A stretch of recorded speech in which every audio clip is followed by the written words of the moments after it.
seseorang yang sudah sampai di tingkatan makrifat atau dikatakan sudah usul. Makrifat arti dalam artian makrifat yang sejati lah, bukan tahap-tahap masih teori. Itu kira-kira apalagi yang dia pelajari dalam kehidupan kesehariannya itu, Gus? Karena kan kita diwajibkan untuk menuntut ilmu itu mulai lahir sampai terpisahnya jasad dengan roh, kan begitu, Gus. Ya. Kalau sudah sampai di tingkatan makrifat itu, apalagi yang dipelajari, Gus? Yang harus dia, ibaratnya kalau kita itu menggali ilmu yang diperdalam apalagi? Oh, kayaknya kalau sudah di makrifat itu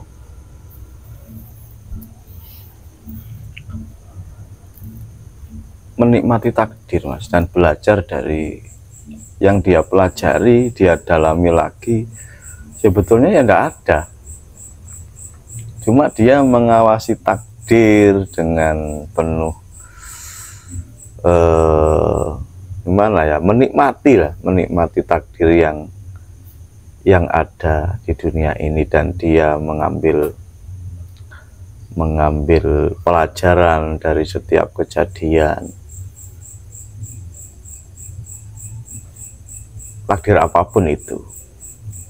Jadi suasananya hati orang-orang makrifat itu tinggal menikmati suasana takdir, dan ilmunya dibilang tambah ya, wong dia sudah menikmati suasana kosong itu tadi. Jadi ya di mana ya cara menggambarkan suasana hati orang-orang yang sudah makrifat itu? Perdalam ilmu yang seperti apa?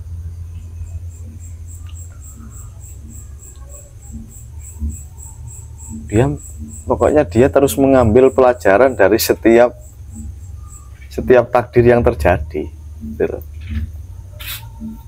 Jadi ya dia akan semakin bertambah keilmuannya ketika dia terus menikmati takdir itu. Kayaknya enggak bisa itu, Mas. Enggak bisa diceritakan itu, karena itu suasana individu hati orang-orang yang sudah mencapai kekosongan, kefanaan itu. Yang disaksikan hanya kesadaran itu sendiri. Jadi dibilang tambah ilmunya juga dia tetap diam, nggak tambah juga diam. Jadi nggak bisa diprediksi, Mas. Cuma suasana hatinya cuma yang ada itu hanya keindahan tentang takdir Allah itu.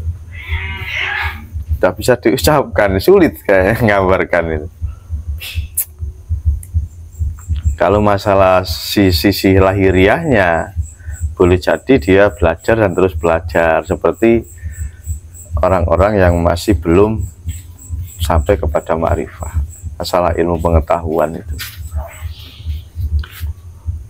Tapi kalau hati, kan ma'rifat itu namanya kan hati, dia enggak bisa diceritakan, Mas, itu. Gimana ya? Dia ditakdir seperti apapun, dia menikmati. Hanya itu yang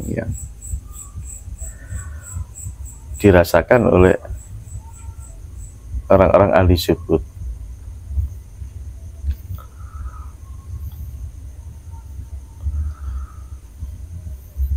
semuanya muncul sendiri kok.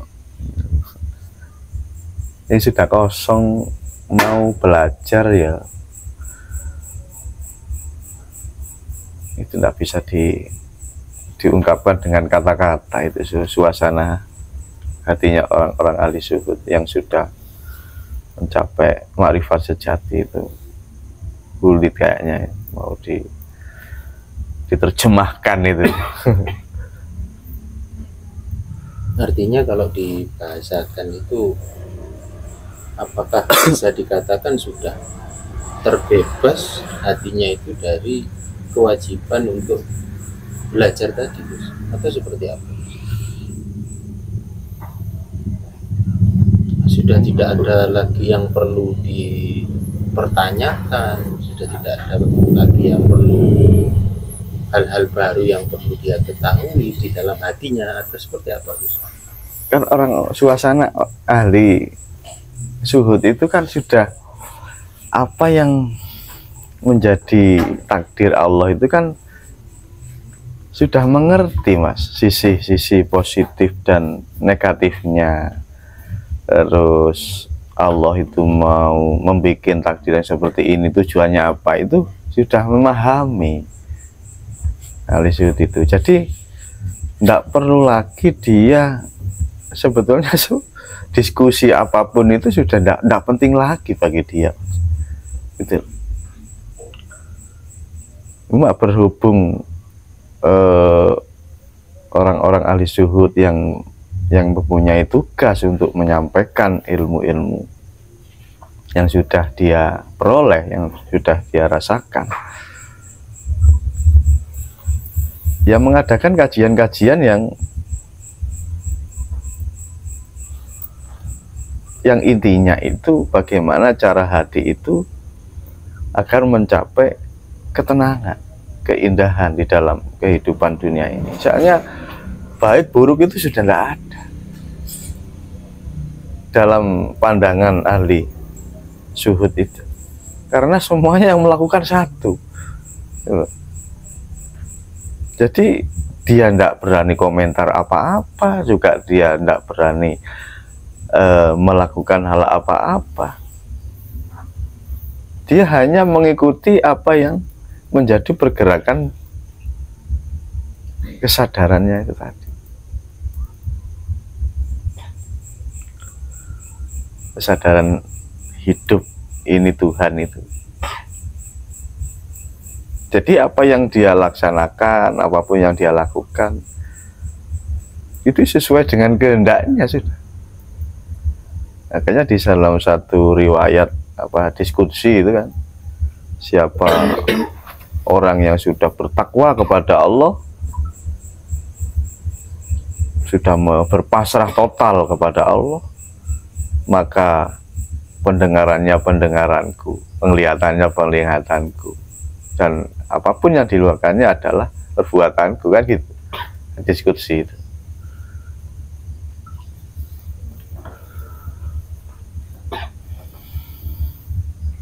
Ini sesuatu hal yang sulit untuk diterjemahkan memang, Mas. Pertanyaannya ini sudah tidak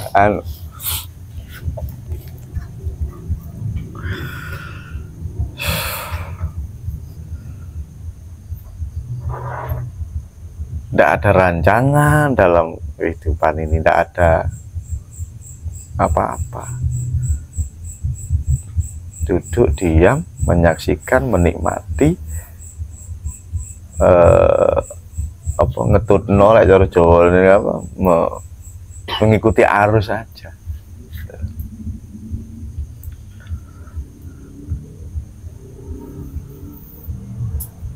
Dan hal ini yang kalau dijelaskan yang rasanya sudah mencapai ke sana paham. Kalau yang belum nyampe juga apa yang dimaksud tadi ya tidak paham. Makanya gambaran-gambarannya seperti itulah sedikit yang bisa digambarkan. Karena tidak mudah menggambarkan suasana hati itu.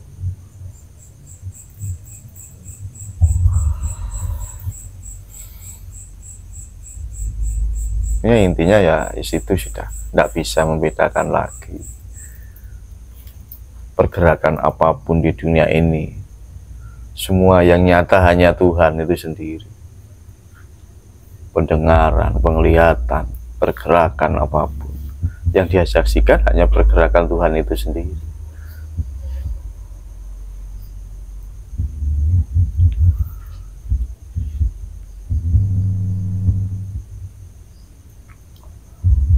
Jadi seperti air yang jernih itu tadi sudah.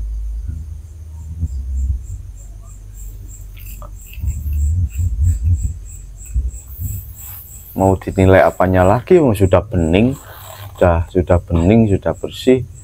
Ya air ya tetap air sudah. Nggak bisa dibilang kopi, nggak bisa dibilang teh, ya air. Jadi dia natural.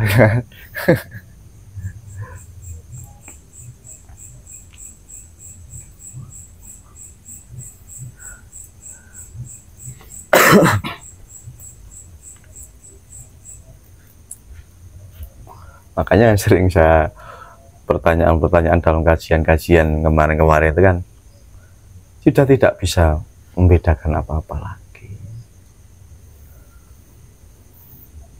Tidak menginginkan kaya, sudah tidak ada keinginan takut miskin, takut tidak makan, sudah tidak ada lagi dalam hatinya.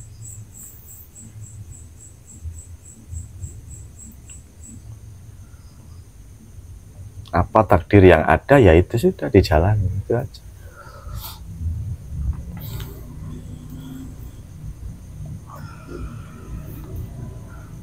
Simpel betulnya. Kehidupan orang-orang yang sudah memahami ranah ketuhanan yang sejati itu serba praktis semuanya, simpel, nggak pakai panjang lebar gini-gini.